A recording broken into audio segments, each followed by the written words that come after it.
Patay naman ang dalawang suspect sa pagnanakaw matapos naman makipagbarilan sa mga pulis sa North Fairview, Quezon City.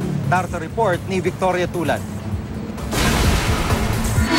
Sa kamatayan na uwi ang di umano'y pagnanakaw ng dalawang lalaking ito sa isang water refilling station at car wash shop sa Bristol Street, Barangay North Fairview, Quezon City, pasado 1:00 ng madaling araw. Ayon sa QCPD District Special Operations Unit, nakatanggap sila ng tawag mula sa may-ari ng mga establishmento na napasok sila ng mga magnanakaw. Sakto kasalukuyan kami nag-anti-criminality sa nearby barangay dito. At nung tumawag nga yung may-ari ng bahay din sa isang kasama ko, nag-responde kami rito. Ito nga inabutan namin, nilalabas na yung mga gamit.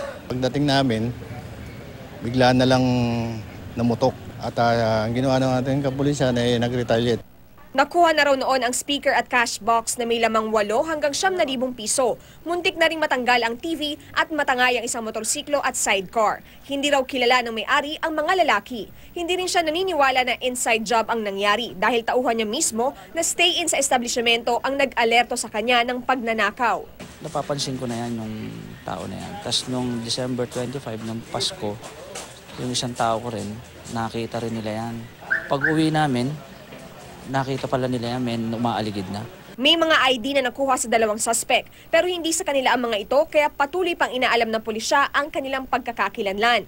Nakuha din mula sa kanila ang 4 na sachet ng hinihinalang shabu, isang sachet ng hinihinalang marijuana, isang bolt cutter, isang kalibre 38 at kalibre 45.